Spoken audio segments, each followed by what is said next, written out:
वीराय राघवेन्द्राय सत्यधर्मरताय च। ಗುರುಮಾತಾ, ಇನ್ನು ಇವತ್ತು ವಿಶೇಷವಾಗಿ ಸಂತಾನ ಭಾಗ್ಯ ಇಲ್ಲದವರಿಗೆ ಯಾವೆಲ್ಲ ರೀತಿಯಲ್ಲಿ ಒಂದಷ್ಟು ಪೂಜೆ ಇದೆ, ಯಾವೆಲ್ಲ ರೀತಿಯಲ್ಲಿ ಒಂದಷ್ಟು ವ್ರತ ಇದೆ ಅನ್ನೋದನ್ನ ತಿಳಿಸ್ಕೊಡ್ತೀನಿ ಅಂತ ಈಗಾಗಲೇ ತಿಳಿಸ್ಕೊಟ್ಟಿದ್ರಿ. ಇವತ್ತು ಸಂತಾನ ಭಾಗ್ಯ ಇಲ್ಲದೆ ಇರೋರಿಗೆ, ಸಾಕಷ್ಟು ವರ್ಷಗಳಿಂದ ಮದುವೆ ಆಗಿರ್ತಾರೆ, ಆದ್ರೂ ಸಹ ಎಷ್ಟೋ ವರ್ಷ ಆದ್ರೂ ಸಹ ಮದ್ವೆ ಆಗಿ ಮಕ್ಳಿಲ್ದೆ ಎಷ್ಟೋ ತಾಯಿದ್ರು ನೋವು ಪಡ್ತಾ ಇರ್ತಾರೆ. ಯಾಕೆಂದ್ರೆ ನಮ್ಮ ಸಮಾಜ ಯಾವ ರೀತಿ ಆಗಿದೆ ಅಂದ್ರೆ, ಮದ್ವೆ ಆಗಿದೆ ಇಷ್ಟು ವರ್ಷ ಆದ್ರೂ ಮಕ್ಳಾಗಿಲ್ಲ, ಈ ರೀತಿ ಎಲ್ಲ ಆಡ್ಕೊಳ್ಳುವಂತಹ ಸಮಾಜದ ನಡುವೆ ಇವಾಗ್ಲೂ ಸಹ ನೋವು ತಿಂತಾ ಇರ್ತಾರೆ. ಅಂತದ್ರ ಬಗ್ಗೆ ತಿಳಿಸ್ಕೊಂಡಿದ್ದಮ್ಮ. ನೋಡಿ, ಗುರುರಾಯರ ಅನುಗ್ರಹ ಆಶೀರ್ವಾದದಲ್ಲಿ ನಾನು ಬೇಕಾದಷ್ಟು ಪೂಜೆ ಮಾಡಿದ್ದೀನಿ. ನನಗೆ ನನ್ನ ಕೈಯಲ್ಲಿ ಎಷ್ಟು ರೇಖೆಗಳಿದೆಯೋ ಡಬ್ಬಲ್ ಮಾಡಿಬಿಟ್ಟಿದ್ದೀನಿ ಪೂಜೆಗಳನ್ನ. ಸರ್ವಸಿದ್ಧಿ ಪೂಜೆ ಆಗಲಿ, ಸಂತಾನ ಭಾಗ್ಯ ಪೂಜೆ ಆಗಲಿ, ಮತ್ತು ಎಂಥದ್ದೇ ದೋಷಗಳಾಗಿರಲಿ, ಎಲ್ಲೂ ಹೋಗಬೇಕು ಅನ್ನೋ ಅವಶ್ಯಕತೆಯೇ ಇಲ್ಲ. ನನ್ನಲ್ಲಿ ಬನ್ನಿ, ನಾನು ಮಾಡಿಕೊಡ್ತೀನಿ. ಕಾರಣ ಏನು ಅಂತಂದರೆ, ಒಂದೊಂದು ದೋಷಕ್ಕೂ ಒಂದೊಂದು ರೀತಿ ಪೂಜೆಗಳು ಇದ್ದೇ ಇರ್ತವೆ.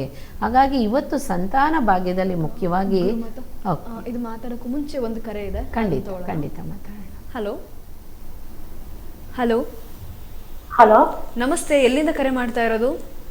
ನಾವು ಡಾಕ್ಟರ್ ರಾಮಸ್ಥಳಿಯಿಂದ ಮಾತಾಡ್ತಾ ಇದ್ದೀವಿ. ಓಕೆ, ಯಾರ ಬಗ್ಗೆ ಕೇಳಬೇಕಿತ್ತು? ನನ್ನ ಮಗನ ಬಗ್ಗೆ ಕೇಳಬೇಕಾಗಿತ್ತು. ನಿಮ್ಮ ಮಗನ ಬಗ್ಗೆ. ಓಕೆ, ನಿಮ್ಮ ಟಿವಿ ವಾಲ್ಯೂಮ್ನ ಒಂದು ಸ್ವಲ್ಪ ಕಮ್ಮಿ ಕೊಡ್ಬೋದಾ? ಖಂಡಿತ. ನಿಮ್ಮ ಮಗನ ಬಗ್ಗೆ ನಿಮ್ಮ ಪ್ರಶ್ನೆ ಏನು? ಅದೇ ನನ್ನ ಮಗನ ವಿದ್ಯಾಭ್ಯಾಸದ ಬಗ್ಗೆ ಕೇಳಬೇಕಾಯ್ತು ಮೇಡಮ್. ಓಕೆ, ಇವಾಗ ಏನು ಓದ್ತಿದ್ದಾರೆ? ಇವಾಗ 8th ಇಂದ 9th ಹೋಗ್ತಾ ಇದ್ದಾನೆ. ಓಕೆ, ನಿಮ್ಮ ಜೊತೆ ಇದ್ದಾರಾ ಇವಾಗ? ಅವರು ನಿಮ್ಮ ಪಕ್ಕದಲ್ಲೇ ಇದ್ದಾರಾ? ಹಾ, ನಮ್ಮ ಪಕ್ಕದಲ್ಲೇ. ಓಕೆ, ಅವ್ರ ಕೈಲೇ ಫೋನ್ ಕೊಡ್ಬೋದಾ? ಅವ್ರ ಧ್ವನಿ ಮುಖಾಂತರ ಅವ್ರ ಎಜುಕೇಶನ್ ಯಾವ ರೀತಿ ಇದೆ ಅದನ್ನ ಗುರುಮಾತಾ ನಿಮಗೆ ತಿಳಿಸ್ಕೊಡ್ತಾರೆ. ಹಲೋ, ನಮಸ್ತೆ, ಗುಡ್ ಮಾರ್ನಿಂಗ್. ಹಲೋ ಹಲೋ ಪುಟ ಮಾತಾಡು. ನಿನ್ನ ಹೆಸರೇನು? ನಿನ್ನ ಹೆಸರೇನಪ್ಪ? ಹಲೋ ಹಲೋ, ಕೇಳಿಸ್ತಾ ಇದೆ ಮಗ. ನಿನ್ನ ಹೆಸರೇನು? ನಿಕೇಶ್. ಏನು? ನಿತೇಶ್. ಓಕೆ. ಎಷ್ಟನೇ ಕ್ಲಾಸ್ ಮಗ? ಹಿತೇಶ್. ಓಕೆ ಹಿತೇಶ್, ಎಷ್ಟನೇ ಕ್ಲಾಸ್ ಓದ್ತಾ ಇದೆಯಾ? 9th. ಚೆನ್ನಾಗಿ ಓದ್ತಾ ಇದೆಯಾ? 9th ಓದ್ತಾ ಇದೆಯಪ್ಪ. ನಿಧಾನಕ್ಕೆ ಮಾತಾಡು, ಟಿವಿ ಸೌಂಡ್ ಕಮ್ಮಿ ಮಾಡು, ನಿಧಾನಕ್ಕೆ ಮಾತಾಡಬೇಕು. ಕ್ರಿಕೆಟ್ ಆಡ್ದಂಗೆ ಮಾತಾಡಬಾರ್ದು, ಓಕೆನಾ? ಕ್ರಿಕೆಟ್ ಹೋಗಿ ಆಮೇಲೆ ಆಟ ಆಡಿವಂತೆ. ನಿಧಾನಕ್ಕೆ ಮಾತಾಡ ಆಂಟಿ ಹತ್ರ, ಓಕೆ? ಹಲೋ ಅವ್ರ ಅಮ್ಮನ ಹತ್ರ ಕೊಟ್ಟಾಯ್ತು ಅನ್ಸುತ್ತೆ. ಮಾತಾಡಿಮ್ಮ, ನೀವೇ ಮಾತಾಡಿ. ನಮಸ್ತೆ ಅಮ್ಮ. ನಮಸ್ತೆ. ಕೊಟ್ಬಿಟ್ಟು ಓಡೋಗ್ಬಿಡಿ. ಹಲೋ. ಓಕೆ. ನಮಸ್ತೆ ಅಮ್ಮ.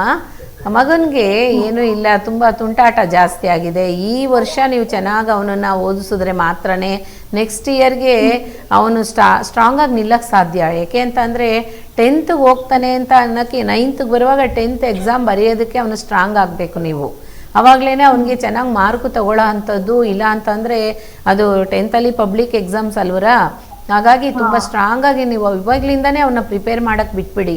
ತುಂಬ ಆಟ ಆಡೋಕ್ಕೆ ಬಿಡಿ. ಆಟ ಆಡೋಂಥ ಸಮಯದಲ್ಲಿ ಆದರೆ ಸ್ವಲ್ಪ ಓದೋದಕ್ಕೂ ಗಮನ ಕೊಡಲಿ. ಅದೇ ರೀತಿ ತುಂಬ ಸ್ವಲ್ಪ ತುಂಟಾಟ ಜಾಸ್ತಿ ಇದ್ದಾನೆ. ಆಟ ಆಡೋಂಥ ಅವ್ನಿಗೇನು ಇಷ್ಟ ಇದೆಯೋ ಆಟದಲ್ಲಿ, ಆ ಆಟದಲ್ಲಿ ಎಂಕರೇಜ್ ಮಾಡಿ. ಇವಾಗ ಫುಟ್ಬಾಲ್ ಆಡ್ತಾನೆ, ಈ ಥರ ಏನಾದರೂ ಒಂದು ಕ್ರಿಕೆಟ್ಗೆ ಹೋಗ್ತಾನೆ ಅಂತ ಅಂದ್ರೂ ಸಹ ಅವನನ್ನು ಬಿಟ್ಕೊಡಿ. ನೀವು ಕಟ್ಟಾಕಬೇಡಿ. ತುಂಬ ಅವನನ್ನು ಕಟ್ಟಾಕ್ತೀರಾ ನೀವು. ಬಿಟ್ಕೊಡಿ ಚೆನ್ನಾಗಿ. ಅವನಿಗೆ ವಿದ್ಯೆ ಚೆನ್ನಾಗಿದೆಯಮ್ಮ, ವಿದ್ಯೆ ಚೆನ್ನಾಗಿದೆ. ನೀವು ಚಿಂತೆ ಮಾಡಬೇಕಾಗಿರೋ ಅವಶ್ಯಕತೆ ಇಲ್ಲ. ಆಗಲೂ ಇನ್ನೂ ಚೆನ್ನಾಗಿ ಓದಬೇಕು ಅಂತ ನಿಮ್ಗೆ ಆಸೆ ಇದ್ದರೆ ನನ್ನ ನಂಬರ್ ತೊಗೊಳ್ಳಿ, ವಾಟ್ಸಪ್ಪಲ್ಲಿ ಅವನ ಫೋಟೋ ಕಳಿಸ್ಕೊಡಿ. ಸರಸ್ವತಿ ಯಂತ್ರ ನಿಮ್ಮ ಮನೆಗೆ ಕಳಿಸ್ಕೊಡ್ತೀನಿ, ಅವನಿಗೆ ಕಟ್ಟಿಮ್ಮ. ಮಾಡಿ. ಓಕೆ. ನಮಸ್ತೆ ಅಮ್ಮ. ಕರೆ ಮಾಡಿದ್ದಕ್ಕಾಗಿ ಧನ್ಯವಾದ. ವೀಕ್ಷಕರೇ, ನಾನಾ ರೀತಿಯ ಕಷ್ಟಗಳು, ನಾನಾ ರೀತಿಯ ಸಮಸ್ಯೆಗಳು ನಮ್ಮನ್ನು ಬಾಧಿಸ್ತಾ ಇರುತ್ತೆ. ಖಂಡಿತವಾಗೂ ಅಂತಹ ಕಷ್ಟ, ಅಂತಹ ಸಮಸ್ಯೆಗಳಿಗೆ ನಿಮಗಿರುವಂತಹ ಒಂದು ಪರಿಹಾರ ಅಂತ ಅಂದರೆ ನಿಮ್ಮ ಸ್ಕ್ರೀನ್ ಮೇಲೆ ಡಿಸ್ಪ್ಲೇ ಆಗ್ತಾ ಇರುವಂತಹ ನಂಬರ್. ಶಿಕ್ಷಣ ಆಗಿರ್ಬೋದು, ಉದ್ಯೋಗ ಆಗಿರ್ಬೋದು, ಅದೇ ರೀತಿ ಸಂತಾನ ಭಾಗ್ಯ ಸಾಕಷ್ಟು ರೀತಿಯಲ್ಲಿ ಒಂದಷ್ಟು ಜನರನ್ನು ಬಾಧಿಸ್ತಾ ಇರುತ್ತೆ. ಇನ್ನು ಮದುವೆ ವಿಳಂಬ ಆಗ್ತಾ ಇದೆ ಅನ್ನುವಂಥವ್ರು ಸಹ ನಿಮ್ಮ ಸ್ಕ್ರೀನ್ ಮೇಲೆ ಡಿಸ್ಪ್ಲೇ ಆಗ್ತಿರೋಂತಹ 9743555266 ಈ ಸಂಖ್ಯೆಗೆ ಕರೆ ಮಾಡಿ. ಮುಖ್ಯವಾಗಿ ಗುರುಮಾತಾ ನಿಮಗೆ ಯಾವುದೇ ರೀತಿಯಲ್ಲೂ ಸಹ ನಿಮ್ಮ ರಾಶಿ ನಕ್ಷತ್ರಗಳನ್ನ ಇಟ್ಕೊಂಡು ನಿಮಗೆ ಯಾವ ರೀತಿ ನಿಮ್ಮ ಭವಿಷ್ಯ ಇದೆ ಅನ್ನುವಂಥದ್ದನ್ನ ತಿಳಿಸ್ಕೊಡಲ್ಲ. ನಿಮ್ಮ ಧ್ವನಿ ಮುಖಾಂತರ ಯಾಕೆಂದರೆ ರಾಘವೇಂದ್ರ ಸ್ವಾಮಿಯಿಂದ ದೀಕ್ಷೆಯನ್ನು ಪಡ್ಕೊಂಡಿರುವಂತಹ ಗುರುಮಾತಾ ಖಂಡಿತವಾಗೂ ನಿಮ್ಮ ಧ್ವನಿ ಮುಖಾಂತರ ನಿಮಗಿರುವಂತಹ ಸಮಸ್ಯೆಯನ್ನು ಗುರುತಿಸ್ತಾರೆ. ಯಾವೆಲ್ಲ ರೀತಿಯಲ್ಲಿ ಮುಂದೆ ನಿಮ್ಮ ಜೀವನದಲ್ಲಿ ಬದಲಾವಣೆ ಉಂಟಾಗ್ಬೋದು ಅನ್ನುವಂಥದ್ದನ್ನ ನಿಮ್ಮ ಧ್ವನಿ ಮುಖಾಂತರ ತಿಳ್ಕೊಂಡು ನಿಮಗೆ ಪರಿಹಾರವನ್ನು ಕೊಡ್ತಾ ಹೋಗ್ತಾರೆ. ಖಂಡಿತ ಕರೆ ಮಾಡಿ ನಿಮ್ಮೆಲ್ಲ ಸಮಸ್ಯೆಗಳಿಗೆ ಪರಿಹಾರವನ್ನು ಪಡ್ಕೊಳ್ಳಿ. ಇನ್ನು ಫೇಸ್ಬುಕ್ ಮತ್ತು ಯೂಟ್ಯೂಬಲ್ಲೂ ಸಹ ಲೈವಲ್ಲಿ ಹೋಗ್ತಾ ಇದೆ, ಅಲ್ಲೂ ಸಹ ನೀವು ಕಮೆಂಟ್ ಮಾಡ್ಬೋದು. ಅಲ್ಲಿ ನೀವು ಕೊಡುವಂತಹ ಡೇಟ್ ಆಫ್ ಬರ್ತ್ ಮೇಲೆ ನಿಮ್ಮೆಲ್ಲ ಸಮಸ್ಯೆಗಳಿಗೆ ಗುರುಮಾತಾ ಪರಿಹಾರವನ್ನು ಕೊಡ್ತಾ ಹೋಗ್ತಾರೆ. ಗುರುಮಾತಾ, ಒಂದು ಕರೆ ಇದೆ, ಅದನ್ನು ತಗೊಳ್ಳೋಣ. ಖಂಡಿತ. ಹಲೋ ಹಲೋ ಹಲೋ, ನಮಸ್ತೆ ಸರ್, ಎಲ್ಲಿಂದ ಕರೆ ಮಾಡ್ತಾ ಇರೋದು? ಹಲೋ ನಮಸ್ತೆ ಮೇಡಮ್. ನಮಸ್ತೆ, ಎಲ್ಲಿಂದ ಕರೆ ಮಾಡ್ತಾ ಇರೋದು? ಮೇಡಮ್ ಗೋಕಾಕ್ದಿಂದ ಕಾಲ್ ಮಾಡ್ತಿರೋದು. ಗೋಕಾಕ್ನಿಂದ. ಓಕೆ, ಯಾರ ಬಗ್ಗೆ ಕೇಳಬೇಕಿತ್ತು? ನನ್ನ ಬಗ್ಗೆನೇ ಕೇಳಬೇಕಾಗಿತ್ತು ಮೇಡಮ್, ನನ್ನ ಬಗ್ಗೆ. ನಿಮ್ಮ ಪ್ರಶ್ನೆ ಸರ್? ಹಲೋ, ನಿಮ್ಮ ಪ್ರಶ್ನೆ ಯಾವ ವಿಚಾರದ ಬಗ್ಗೆ ಕೇಳಬೇಕಿತ್ತು ನೀವು? ಸಾಲಬಾಧೆ ಜಾಸ್ತಿ ಆಗಿದೆ, ಆರ್ಥಿಕ ಪರಿಸ್ಥಿತಿ ಸರಿಯಾಗಿಲ್ಲ ಮೇಡಮ್. ಓಕೆ, ಗುರುಮಾತಾ ಸಾಲಬಾಧೆ ಮತ್ತೆ ಆರ್ಥಿಕ ಪರಿಸ್ಥಿತಿ ಸರಿ ಇಲ್ಲ ಅಂತ ಹೇಳ್ತಾ ಇರುವಂತದ್ದು, ಅದಕ್ಕೆ ಪರಿಹಾರ ಏನಿದೆ? ಓಕೆ ಸರ್, ಗುರುಮಾತಾ ಇದ್ದಾರೆ, ಮಾತಾಡಿ. ನಮಸ್ಕಾರ. ನಮಸ್ಕಾರ ನಮಸ್ಕಾರ, ಹೇಳಿ. ಹಲೋ, ನಮಸ್ತೆ ಮೇಡಮ್. ನಮಸ್ಕಾರ, ಹೇಳಿ.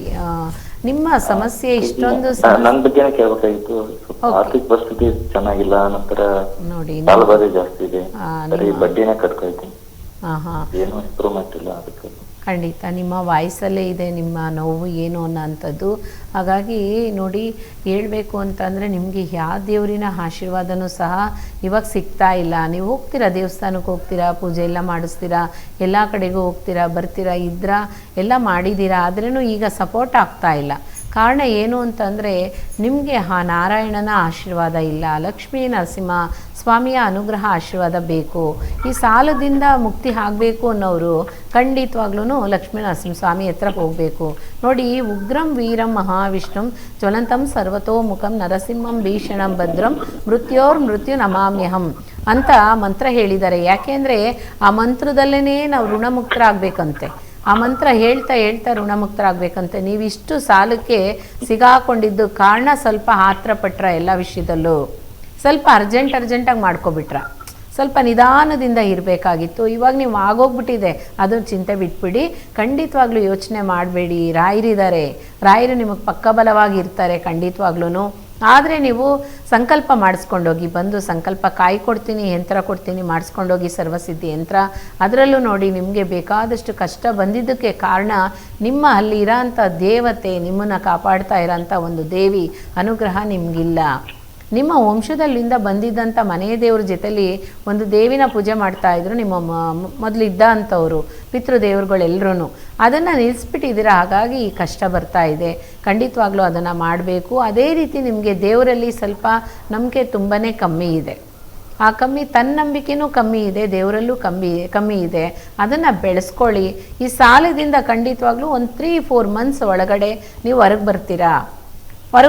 ಹೇಗೆ ಅಂತ ಅಂದರೆ ರೂಟ್ ಸಿಗುತ್ತೆ ನಿಮಗೆ, ಏನು ಮಾಡಿದ್ರೆ ಒಳ್ಳೆಯದು ಅನ್ನೋ ಅಂಥದ್ದು ಆ ದೇವಿ ನಿಮ್ಗೆ ಒಳ್ಳೇದು ಮಾಡ್ತಾಳೆ. ಹಾಗಾಗಿ ಖಂಡಿತ ಒಳ್ಳೆಯದಾಗುತ್ತೆ, ಚಿಂತೆ ಮಾಡಬೇಡಿ. ಆದಷ್ಟು ಬೇಗ ನೀವು ಬರೋದಕ್ಕೆ ಆ ದೇವಿಯಿಂದ ಅನುಗ್ರಹ ಇರುತ್ತೆ. ಇದನ್ನು ನೀವು ಮಾಡಲೇಬೇಕು. ಫಸ್ಟ್ ಮನೆ ದೇವ್ರಿಗೆ ಹೋಗ್ಬಿಟ್ಟು ಬನ್ನಿ, ಒಳ್ಳೆಯದಾಗುತ್ತೆ. ಯಾಕೆ ಮನೆ ದೇವ್ರಿಗೆ ಹೋಗಬೇಕು ಅಂತ ಹೇಳ್ತಾ ಇದ್ದೀನಿ ಅಂದರೆ, ಖಂಡಿತವಾಗಿ ಅಲ್ಲಿ ಸ್ವಲ್ಪನೂ ಸಹ ಆಶೀರ್ವಾದ ಇಲ್ಲ. ಅದೇ ರೀತಿ ನೀವು ಪಕ್ಕದಲ್ಲಿ ಇರೋ ಅಂಥ ಈಗ ಈ ಸಮಯಕ್ಕೆ ನಿಮ್ಗೆ ಸರಿ ಆಗಬೇಕು ಅಂತ ಅಂದರೆ, ಈ ಥರ ಋಣದಲ್ಲಿ ಏನಾದರೂ ಬಾಧೆ ಇರೋ ಅಂಥವ್ರು ಖಂಡಿತವಾಗ್ಲೂ ಫಸ್ಟು ಹೋಗ್ಬೇಕಾಗಿರೋ ಅಂಥವ್ರು ಲಕ್ಷ್ಮೀ ನರಸಿಂಹಸ್ವಾಮಿ ದೇವಸ್ಥಾನಕ್ಕೆ. ಆ ಲಕ್ಷ್ಮೀ ನರಸಿಂಹಸ್ವಾಮಿ ದೇವಸ್ಥಾನ ದೂರದಲ್ಲಿದೆ, ಹೋಗೋಕ್ಕಾಗಲ್ಲ ಅಂತ ಅನ್ನೋರು ಹತ್ತಿರ ಇರೋ ಅಂಥ ದೇವಸ್ಥಾನ ಯಾವುದೇ ಆಗಿರಲಿ, ಒಂದು ಗಂಡು ದೇವಸ್ಥಾನ ಆಗಿರಬೇಕು. ಆ ದೇವಸ್ಥಾನಕ್ಕೆ ಹೋಗಿ ನೀವು ಕೊಡೋಂಥ ಪೂಜೆ ಎಲ್ಲನೂ ಆ ಭಗವಂತನಿಗೆ ಶ್ರೇಷ್ಠವಾಗಬೇಕು, ತುಳಸಿಯಿಂದನೇ ಅರ್ಚನೆ ಆಗಬೇಕು. ಈ ಥರ ಮಾಡಿದ್ರೆ ಸ್ವಲ್ಪ ಋಣದಿಂದ ಹೊರಗಡೆ ಬರ್ತೀರಾ. ಖಂಡಿತ ಒಳ್ಳೆಯದಾಗುತ್ತೆ, ಚಿಂತೆ ಮಾಡಬೇಡಿ. ಹಲೋ, ಹೇಳಿ. ಮತ್ತೆ ಅದು ಏನಾದ್ರು ಪೂಜೆ ಪೂಜೆ ಇದೆ ಮಾಡಿಸ್ಕೋಬಹುದು. ಆದರೆ ಇವಾಗ ಮಾಡಿಸೋಷ್ಟು ಶಕ್ತಿನೂ ಸಹ ನಿಮಗೆ ಕಮ್ಮಿ ಆಗ್ಬಿಟ್ಟಿದೆ ಈಗ. ಅದಕ್ಕೆ ಇಲ್ಲ, ಹೇಳ್ತಾ ಇದ್ದೀರಾ, ನೀವು ಮಾಡ್ತಾ ಇದ್ದೀರಾ, ಇಲ್ಲ ಅಂತ ಅಲ್ಲ. ಸ್ವಲ್ಪ ಸೆಂಟ್ರಲ್ಲಿ ನಂಬಿಕೆನ ಕಳ್ಕೊಬಿಟ್ರಾ, ಆ ಭಗವಂತನಲ್ಲಿರೋ ಅಂಥ ನಂಬಿಕೆ ಹೊರಟೋಗ್ಬಿಡ್ತು. ಕಾರಣ ಏನು ಅಂದರೆ, ಕಷ್ಟದ ಮೇಲೆ ಕಷ್ಟ ಜಾಸ್ತಿ ಬರ್ತಾ ಇರುವಾಗ ಯಾರಿಗೂ ಆ ರೀತಿ ಆಗುತ್ತೆ. ದೇವರು ನೋಡಿ ಯಾವಾಗಲೂ ನಮ್ಮನ್ನು ಅಳ್ಳಕ್ಕೆ ತಳ್ಳಲ್ಲ. ಖಂಡಿತ ಕೈ ಕೊಟ್ಟು ಕಾಪಾಡ್ತಾರೆ. ನಾವು ಹೋಗಿ ಸಿಗಾಕೊಂಡು ದೇವ್ರ ಮೇಲೆ ನಾವು ಹೇಳೋ ಅಂಥದ್ದು ತಪ್ಪು. ಆದ್ರೂ ಪರವಾಗಿಲ್ಲ, ನಿಮಗೋಸ್ಕರ ನಾನು ಸಂಕಲ್ಪ ಮಾಡ್ತೀನಿ, ಖಂಡಿತ ಒಳ್ಳೆಯದಾಗುತ್ತೆ. ನಿಮ್ಮ ಅಡ್ರೆಸ್ ಕಳಿಸಿ, ಒಂದು ಯಂತ್ರನೂ ಸಂಕಲ್ಪ ಕಾಯಿ ಕಳಿಸ್ಕೊಡ್ತೀನಿ, ಅದನ್ನು ನೀವು ಹಾಕ್ಕೊಳ್ಳಿ, ಖಂಡಿತ ಒಳ್ಳೆಯದಾಗುತ್ತೆ. ಚಿಂತೆ ಮಾಡಬೇಡಿ. 3-4 ಮಂತ್ಸ್ ಒಳಗಡೆ ನೀವು ರಿಲ್ಯಾಕ್ಸ್ ಆಗಿ ಬರ್ತೀರಾ. ಮನೆಯಲ್ಲೂ ಸಹ ನೆಮ್ಮದಿ ಇಲ್ಲ ನಿಮಗೆ, ಮನೆಯಲ್ಲೂ ಸಹ ಕಲಹ ಜಾಸ್ತಿ ಇದೆ. ಯಾವ್ದು ನೀವು ಮಾಡೋಕ್ಕೆ ಹೋದ್ರೇನೂ ಸಹ ಅದು ಬೇರೆ ಬೇರೆ ರೀತಿನೇ ತಗೊಂಡೋಗ್ಬಿಡ್ತಾ ಇದೆ. ಎಲ್ಲನೂ ಅನುಕೂಲ ಆಗುತ್ತೆ, ಎಲ್ಲನೂ ಅನುಕೂಲ ಆಗುತ್ತೆ. ಲಕ್ಷ್ಮೀ ನರಸಿಂಹಸ್ವಾಮಿ ನೀವಿರೋ ಅಂಥದ್ದು ಯಾವ ಊರು ಸರ್? ನೀವಿರೋ ಅಂತ ವಿಪರೀತ ಕಷ್ಟ ಆಗ್ಬಿಟ್ಟಿದೆ ಈಗ ಸರ್, ನೀವಿರೋ ಅಂತ ಊರು? ಊರು ಯಾವ ಊರು? ಗೋಕಾಕ್ ಅಂತ. ಗೋಕಾಕ್.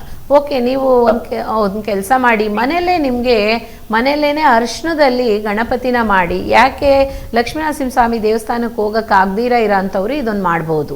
ಹೇಗೆ ಅಂತ ಅಂದರೆ, ಗಣಪತಿನ ಅರಿಶಿಣದಲ್ಲೇ ಗಣಪತಿನ ಮಾಡಿ ಒಂದು ವಿಳೆದೆಲೆ ಒಳಗಡೆ ಗಣೇಶನ ಇಡಬೇಕು. ಇಟ್ಬಿಟ್ಟು ನೀವು ಉದ್ರಿ ಹೂವನ್ನ ಹಾಕಿ ಪೂಜೆ ಮಾಡ್ತಾ ಬರಬೇಕು, ಅರ್ಚನೆ ಮಾಡ್ತಾ ಬರಬೇಕು. ಏನಂತ ನಿಮ್ಗೆ ಯಾವ ಮಂತ್ರ ಗೊತ್ತಿರುತ್ತೋ ಆ ಮಂತ್ರ ಹಾಕೋಬೋದು. ಇಲ್ಲ ಅಂತ ಅಂದರೆ ಇದರಲ್ಲಿ ಮೊಬೈಲಲ್ಲಿ ಹಾಕ್ಬಿಡಿ, ಯೂಟ್ಯೂಬಲ್ಲಿ ಸರ್ಚ್ ಮಾಡಿದ್ರೆ ಲಕ್ಷ್ಮೀನರಸಿಂಹಸ್ವಾಮಿ ಮಂತ್ರ ಬರುತ್ತೆ. ಉಗ್ರಂ ವೀರಂ ಮಹಾವಿಷ್ಣುಂ ಜ್ವಲಂತಂ ಸರ್ವತೋಮುಖಂ ನರಸಿಂಹಂ ಭೀಷಣಂ ಭದ್ರಂ ಮೃತ್ಯೋನ್ಮೃತ್ಯು ನಮಾಮ್ಯಹಂ. ಆ ಮಂತ್ರನ ನೀವು ಪೂಜೆ ಮಾಡಿ ಮುಗಿಯೋವರೆಗೂ ಆ ಮಂತ್ರ ಹಾಕಿರಿ, ಋಣಮುಕ್ತರಾಗ್ತೀರಾ ಆದಷ್ಟು ಬೇಗ. ಗಣಪತಿಗೆ ಪೂಜೆ ಮಾಡಿದ್ರೆ ನಾವು ಲಕ್ಷ್ಮೀನರಸಿಂಹಸ್ವಾಮಿ ದೇವಸ್ಥಾನಕ್ಕೆ ಹೋಗಲಿಲ್ಲ ಅಂದಮೇಲೆ ಯಾಕೆ ಪರಿಹಾರ ಆಗುತ್ತೆ ಅಂತ ಒಂದು ನಮಗೆ ಡೌಟ್ ಬರ್ಬೋದು. ಯಾಕೆ ಅಂದರೆ ಗಣಪತಿಗೆ ಕೊಟ್ಟಂಥ ಪೂಜೆಯ ಲಕ್ಷ್ಮೀನರಸಿಂಹಸ್ವಾಮಿ ಸ್ವೀಕಾರ ಮಾಡ್ಕೋತಾರೆ. ಹಾಗಾಗಿ ಅವ್ರಿಗೆ ಮಾಡಿ ಅದೇ ಅರಿಶಿಣದಿಂದ ಬಾಗಿಲನ್ನ ತೊಳಿಬೇಕು. ಅದೇ ರೀತಿ ಬಾಗಿಲು ಮುಂದೆಗಡೆ ನೀವು ರಂಗೋಲಿ ಹಾಕೋಕ್ಕೆಲ್ಲ ಜಾಗ ಇದೆ ಅಂತ ಅಂದರೆ ನೀರಲ್ಲಿ ಕಲಸಿ ಸ್ವಲ್ಪ ನೀರನ್ನ ಪ್ರೋಕ್ಷಣೆ ಮಾಡಿದ್ರೆ ಸಹ ಆ ದರಿದ್ರ ಹೋಗುತ್ತೆ. ಖಂಡಿತ ನಿಮ್ಮ ಮನೇಲಿ ಬಂದು ಆಡ್ತಾ ಇರೋಂಥ ದರಿದ್ರ ದೇವತೆ ಆದಷ್ಟು ಬೇಗ ಹೋಗಲಿ, ನಿಮಗೆ ಮನಸ್ಸಿಗೆ ನೆಮ್ಮದಿ ಕೊಡಲಿ, ರಿಲ್ಯಾಕ್ಸ್ ಕೊಡಲಿ. ಆ ಭಗವಂತ ಗುರುರಾಯರ ಅನುಗ್ರಹ ಸದಾಕಾಲ ನಿಮಗೂ ಇರುತ್ತೆ, ನಿಮ್ಮ ಕುಟುಂಬಕ್ಕೂ ಇರುತ್ತೆ. ಚಿಂತೆ ಮಾಡಬೇಡಿ, ಖಂಡಿತ ಒಳ್ಳೆಯದಾಗುತ್ತೆ. ನಮಸ್ತೆ. ಕರೆ ಮಾಡಿದ್ದಕ್ಕಾಗಿ ಧನ್ಯವಾದ ಸರ್. ವೀಕ್ಷಕರೇ, ಸಾಕಷ್ಟು ರೀತಿಯ ಸಮಸ್ಯೆ ಮತ್ತು ಕಷ್ಟಗಳಿಗೆ ನಿಮಗಿರುವಂತಹ ಒಂದು ಪರಿಹಾರ ಅಂತ ಅಂದರೆ ನಿಮ್ಮ ಸ್ಕ್ರೀನ್ ಮೇಲೆ ಡಿಸ್ಪ್ಲೇ ಆಗ್ತಿರುವಂತಹ ನಂಬರ್. ತಪ್ಪದೆ ಕರೆ ಮಾಡಿ, ನಿಮ್ಮೆಲ್ಲ ಸಮಸ್ಯೆಗಳಿಗೆ ಪರಿಹಾರ ಪಡ್ಕೊಳ್ಳಿ. ರಾಘವೇಂದ್ರಾಯ ಸತ್ಯಧರ್ಮರತಾಯ ಚ